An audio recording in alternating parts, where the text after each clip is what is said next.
If you've ever wondered what the heck you actually said at the end of that party, or wanted a do-over button for those cringe-worthy encounters, then you've experienced what we call the joy of awkwardness. I'm Mendy. And I'm Bree. And we're here to celebrate the awkward. Embrace the awkward. And remind you of one important thing. You may be awkward, but you're definitely not alone. Well, that was awkward.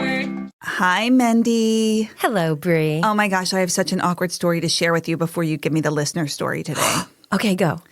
Okay, so last night I was lying in bed. It was late. I was reading my book because I'm, reading love stories. Ew, why? Because they make me happy. It's sort of like how in war times more people want to watch musicals and comedies. So I'm reading like beach read love stories, like rom-coms. I'm the opposite. I'm reading Howard Zinn and Noam Chomsky to make me feel better about the world right now. It's always been this way. Okay, go ahead. So anyway, I'm reading my love story and I get a text on my phone and it is a rant from someone I know. It is someone who is so mad at me and it is like going on and kind of not even making sense, like no punctuation. And then I'm looking at it and I'm like, wait, I don't think this person is talking to me. It turned out she sent it to the wrong person. Oh, so snap. she accidentally sent it to me instead of to another person with a very similar name. Do you know that other person? I do. Ooh. And so the question is, what do I do? Because on one hand, I feel like this person was a little bit out of their mind when they sent it. Mm-hmm. And I kind of don't want to be like, hey, other person with a similar name, here's this really kind of stinky text message that I got that was meant for you. So that's one thing. Or do I like write back to the person who sent it to me and say, hey, wrong person? I would say we have to pause recording and you have to tell that person right now that they sent it to the wrong person because they think that person got the message and that person may go to their house and then that person's going to be there ready to like punch them in the throat or something. Like the other person may not know that whoever this is mad at them. I don't think that the person's going to act out in a violent way. I think it's a petty way. Well, maybe they have a luncheon and it's going to be super awkward. Well, you know what? Let's let that sit. We'll get another story out of it. So anyway, that's my very awkward overnight. Like, Ooh. I know. And you got the dish, the deets, the down low, and the dirt without even trying. I know. I know you're like, who is it? Who is it? Oh, yeah. When we go off air, I'm going to grill you. I'm going to hold you hostage in here until you tell me. All right. So do you have a listener story for this week? Oh, yeah. Ooh, Today's story comes from Jessa. And Jessa is in her mid-20s at the time of this story, and she's single, and she's just back on the scene when the world reopens after COVID. Oh, good times. Yeah, Bree, what was your dating life like during the lockdown? Well, Jessa was single during the pandemic and absolutely miserable. She just left her job, just left a relationship of 6 years. She, of course, had 0 dates during lockdown because we weren't allowed, but plenty of creepers dropping into her DMs. Can I just take a moment here? I'm thinking about how hard that must have been to go right into lockdown after leaving a job because you're like, when am I ever going to get another job? And after leaving a relationship, when you're thinking, when am I ever going to get another relationship? Like the world is falling apart. I'm all alone. That's really scary. At a time when she's like redefining herself and can't go outside. In your mid-20s. Oh, I would not go back to my mid-20s for anything. Oh, no. And she actually got so lonely that she even started texting her exes. I mean, that's not good, but I can absolutely see how that could happen. Yeah, and she didn't just text the good ones. Like, she even texted Dirty Dalton and Whiny Wyatt. She said she was really scraping the bottom of the barrel. That's how bad it got. But as we know, the world finally started to open back up again, and Jess's first real adventure back into the world, besides scurrying to the supermarket, her first purely social, joyful outing is to her dear friend's wedding in Nashville. Oh, that's fun. Yeah, it's the beginning of October. It's like a perfect 64 degrees, and the leaves are just starting to change. The bride wears yellow. The ceremony begins with a land acknowledgement. They had ice cream sandwiches and a trivia game at the reception, and the dance floor, Bree, is on fire. That's a great way to come out of the pandemic. Heck yeah, and there's no dance floor like a wedding dance floor. Mm-hmm. And on this dance floor enters the catalyst for our girls' super awkward encounter. The Backstreet Boys. They're there? No, but Jessa's favorite song is I Want It That Way. Girlie is bopping and singing along on the dance floor when the chorus comes on, and she blurts out one of her most deeply held beliefs. I think the line should be, I always want to hear you say, I want it that way. A woman dancing next to her hollers over the music, yeah, it's all about consent. I think I need to go back and listen to this Backstreet Boys song. You know the lyrics? He goes, I never want to, I'm not allowed to sing it. I Right. never want to hear you say, I want it that way. What? Yeah. That's a terrible song. Well, I don't know the context of the rest of it because I don't know how to dance to it. Yeah. Before her stands a goddess. She has this cute modern short cut, but it's long in the front, so there's a tendril caressing her cheek. Piercing eyes, a huge radiant smile, the same passion for progressive revisions to Backstreet Boys songs, and a necklace with a Pisces symbol. Bree, Jessa is a Pisces. Cue the line, oh my God, what's your sign? Are you a Pisces? I'm a Pisces. What? I got a bad feeling about this already. 2 Pisces involved.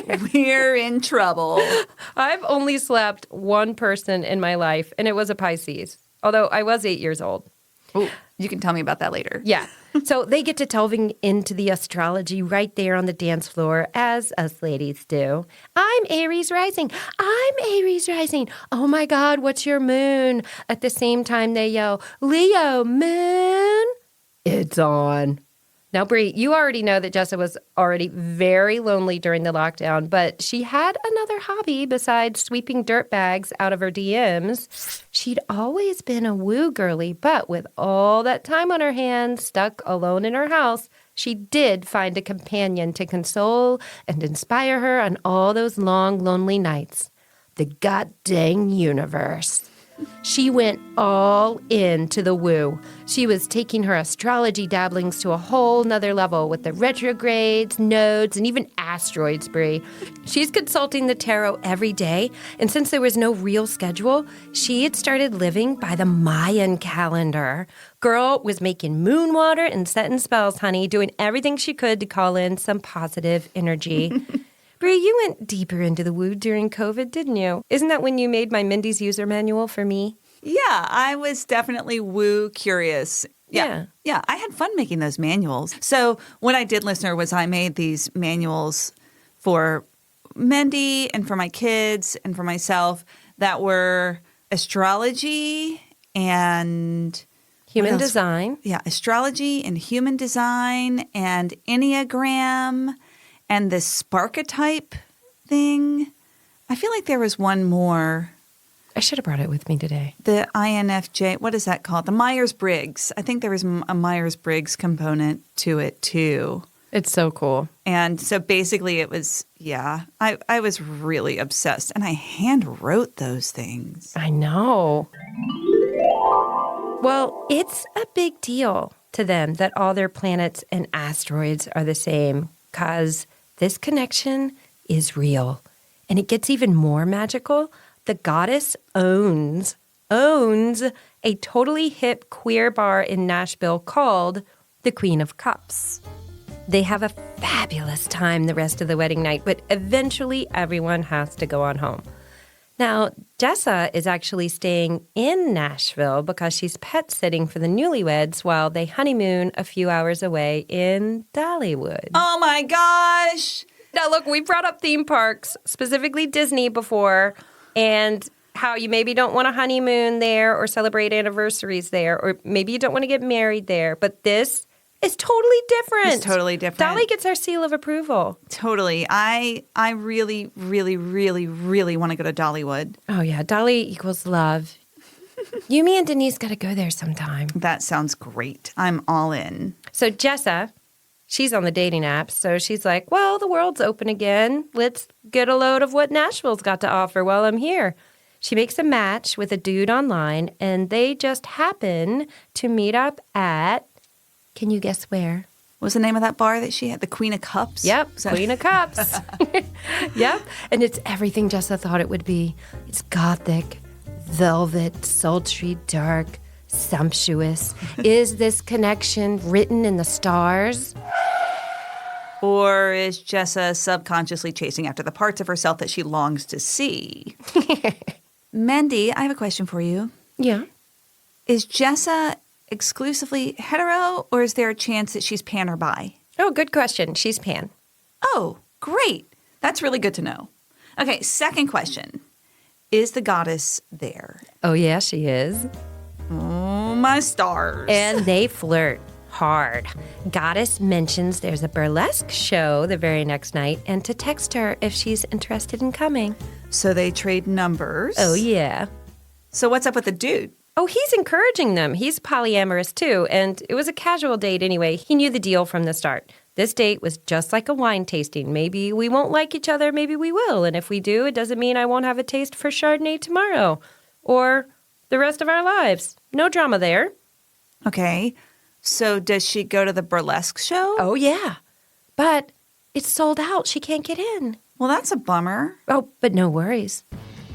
Because the goddess comes out and finds her, pulls her out of the line, and escorts her to the front row to join her and her super cool friends on the deep red antique velvet couch that is front row center. Ew. What? I'm just thinking about the velvet couch in a burlesque bar. That just seems like it could be a real mistake. I don't think that the juices come out during burlesque. I think that's a German kind of show. I just mean, I went to a movie theater one time that had velvet couches, and somewhere in the middle of the movie, I just realized, this is kind of... Anyway, this one was nice. I get it. It was classy. Nobody was spreading their juices on the velvet couches of the burlesque bar. Okay. But sitting there with her, this feels like a date. Goddess's sister is there and introduces herself when Goddess steps away to get them drinks. And they were the most expensive drinks on the menu, by the way. During the show, Goddess is leaning in and nuzzling. Jessa has not only come out of her COVID cave, she is all the way out again and loving it. She hadn't dated a girl since college, and she is finally feeling empowered and sure of herself and her queer identity. And bonus, she's low-key super stoked that Goddess is a little bit older than her and a professional lesbian and business owner. She's thinking, this is my lesbian mentor. She's going to train me. I hate parking in Nashville, but this is it. This is the one. After the show, they sidled up to the bar for more flirting and cuddles, and Goddess providing another most expensive top-tier tequila cocktail when Goddess leans in for a kiss.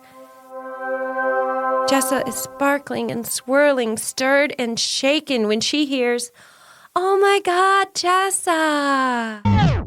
Who is it? Bree, the way this story is going, it could only be one person. It's Jessa's Reiki energy healer, who also happens to be her best friend, who she'd casually texted about this burlesque show earlier. This is the most Piscean adventure yet. She's like, Twyla! She introduces Twyla to Goddess. They're all having a ball, and of course, being just unleashed after lockdown, they're like, let's go to another bar! Yes! Oh, God, doesn't that make your tummy hurt? It does. I'm feeling a little hungover just hearing this story. And they're all on the dance floor at another bar, having a blast, howling at the moon, absolutely untethered, when Jessa heads to the restroom. And as these nights go, Jessa runs into someone in a Winnie the Pooh costume. Wait, does this bar have a theme or something? Actually, it does. It was a surf bar. That's why Pooh Bear wasn't wearing any pants. Okay, that makes sense. And as these nights go, Pooh Bear, of course, offers Jessa to smoke a bowl with her in her car. Duh. Oh, bother. Jessa and Pooh Bear are gone for maybe all of 15 minutes. Jessa comes back inside, and what does she see? Right there. Goddess of Cups and Twyla the Reiki energy healer are totally making out in the middle of the dance floor. Well, that was awkward. Jessa is devastated. She hangs back. She waits for them to unlatch and then makes herself dance up to them and yells over the music, "Hey, I gotta go check on Franklin." Who's Franklin? That's the newlywed's elderly dog that she's pet sitting. She kisses both girls on the cheek and she slinks out as gracefully as she can. Honestly, that sounds like a Mendy move to me. I gotta go check on Franklin. I gotta go check on Franklin. Okay. Yeah, it ends up that Twyla, her bestie, Reiki energy healer, she's a Leo moon too, Bree. Gotta watch out for those Leo moons. So, what happened next? Jessa gets home to find Franklin, the big, sweet black lab, actively dying. Oh my God. And she is, in a way, also actively dying. That's kind of like when you call in sick to work and then you really get sick. Oh my God, remember that just happened to me? I took that medical absence that day because they wanted me to work all the way at night because I had to go to a concert. So I left work early with a medical absence and then I walked into a tree. You walked into a tree? Yep. Yeah, that's some karma. Okay. So what happened? She calls the newlyweds who start the journey home from Dollywood, and she lies next to Franklin all night saying, "You can't cross the Rainbow Bridge till your parents get home." And the newlyweds do arrive home in time to say farewell to Franklin and be there for his crossing over. No, what happened with Jessa? Oh, the newlyweds, of course, consulted their pet psychic who told them that Franklin was really grateful that Jessa was there and was so sweet to him. Mendy. With Jessa and the ladies? Yes. Okay. Well, the next day, Jessa texted Twyla with a light joke about the dance floor kiss. "Oh my God, last night was crazy. How cool is Goddess? And OMG, it's so sad Franklin died." And she found out that Twyla and Goddess had really hit it off. Just love that she threw in there that the dog died. Like that's just Pisces, right? Oh, I think that's a great move. You destroyed my dreams, and it's really not your fault, but I do need you to feel sorry for me, even though I can't exactly tell you why, because it's really not your fault, but you need to feel some pain. Yes. For me. Yes, absolutely. Kudos to Jessa for doing that. Yeah. Okay, keep going. And then Twyla and Goddess actually entered into a committed relationship. Oh my gosh. Yep, which lasted about a week. That tracks. And Jessa wasn't mad at all, but she never went back to Nashville. She said the parking sucks anyway. Bree, Jessa handled this with such grace. What would you have done back in the day if I had scooped your crush mentor lesbian trainer? Well, first of all, she'd only been into her for like 24 hours, right? Yeah. But all their Mendy, asteroids and everything were connected. I know, but I would honestly, I mean, it was smart, but I think also I would be like, you know what? Mendy's going through a hard time.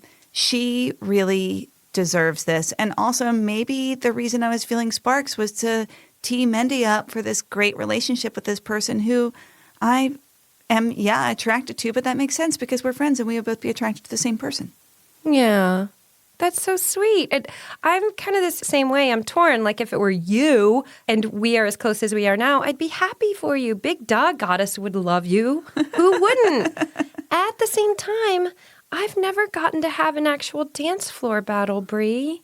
I mean, I've had pretend dance fights, and I've always won, but I've always wanted to have a real dance floor battle. Like, I've never actually won anything tangible from any of my pretend dance floor battles. My dream is to win a dance floor battle set to Shannon's Let the Music Play. And this is why I can't manifest grown-up things like financial security and whatever equity is. I perseverate too much on how cool that would be. I just really want a moment for you to be able to say, let's take this to the dance floor. Absolutely. So I love that. And let's just go ahead and preemptively say that you would win the dance floor battle with me. Yes. We're good. Oh, you're so sweet. Well, I'm in a generous mood today. Clearly, I've given you both the girl that I had a crush on and the dance floor. Let me win the dance floor battle. Yeah. If you let me win the dance floor battle, actually, I'll give you the girl. So, Mendy, in every episode, I ask you one question that is the same. How could Dana get you out of this situation? Yeah, my imaginary Dana. Dana could not get me the girl, but Dana could reestablish my superiority because I cannot lose. Like that, it's about that moment of embarrassment to me. So I'd say that I had to get back home, not to Franklin, the dying dog, but I had to get back to my hotter than hot friend with benefits, Dana, who had just sexted me that she was lonely back in our Nashville penthouse. And you, because you are my friend, Bree, wouldn't call me out. And Goddess would be left knowing that I can pull tail. It's all about Goddess never knowing that I was a jilted one. I still win. The thing is, I actually think you would do this. I would. So, Jessa, I hope you took notes on that one. I have a feeling that Jessa might use that in another circumstance. So we're just throwing that out there for Jessa to use, which is what this is all about. But here's a question for you. Did Jessa have any advice for people going through a similar situation? Well, she said that she learned that even 40-somethings don't always have their shit together, and 40-somethings can be just as messy. Wait, who's 40-something? Goddess. Oh. She's older than her. I missed that. I just missed that part of it. That's true. 40-somethings don't have their shit together. No. Guess what? 50-somethings don't either. And she said, don't ever trust Leo moons when they get together. I think we could just say don't ever trust Leos. Period. Leos in any format. Oh, I love that story. Jessa, thank you so much for sharing that fun story. And Mendy, I'll see you on the dance floor. Jessa thought she found a love so new. But when she came back from smoking pot with poo, Her bestie and the goddess had found their own woo. well, that was awkward. So if your healer steals your date, And your Pisces heart is about to break. don't lose your cool. Just call it fate. Bree, what's your moon sign? Capricorn, what's yours? Mendy, put that away! Well, that was awkward. Gotcha. Look at it, Bree. What does it mean? It's full. Very, very full. This has been an Awkward Sage production.